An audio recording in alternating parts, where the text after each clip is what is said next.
Hey guys, my name's Matt Higbee, and I'm the creative director on PlanetSide 2. Today we're taking a look at some of the factions and talking a little bit about what these factions are all about. First up, we have the Terran Republic. The Terran Republic are what I would call the most professional military of the three factions. These guys are well-drilled, well-equipped, and basically the most well-oiled military machine on the battlefield of Araxis. In terms of weaponry, the Terran Republic rely on pretty conventional weapons. Lots of bullets, lots of high explosives, but they don't use anything too experimental. For vehicles, the Terran Republic is all about speed. They want to basically get the fastest possible vehicles. The Terran Republic also believe in strength in numbers. A lot of their vehicles and a lot of their weapon systems require more players to operate them. But in general, they're just as effective as a one-on-one soldier as any of the other factions would be.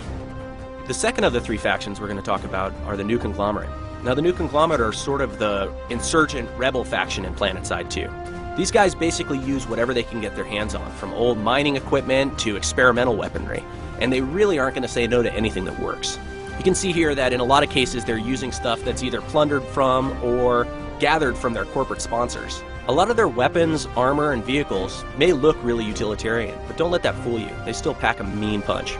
For the most part, the NC weapons and vehicles are built around hitting hard and lasting long in fights, so they can take the most damage and dish out the most damage, although they might not be the most maneuverable or the fastest on the battlefield.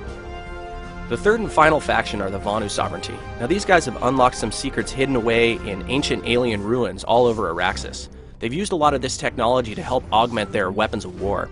The main goal of the Vanu Sovereignty is to attempt to unlock more secrets from these ancient artifacts, and they consider anything that's getting in their way to be a threat. So while the battle between the NC and the TR is sort of more of an annoyance to them, they still feel the need to compete on the battlefields just to make sure that they can get access to all the technology that's hidden all over the planet.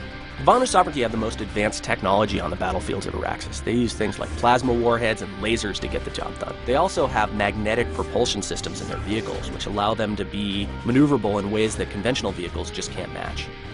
The whole PlanetSide 2 team is really thrilled with how we're progressing so far, and we can't wait to show you guys more. Make sure you follow us on Twitter and Facebook so you can keep up to date with the latest and greatest news.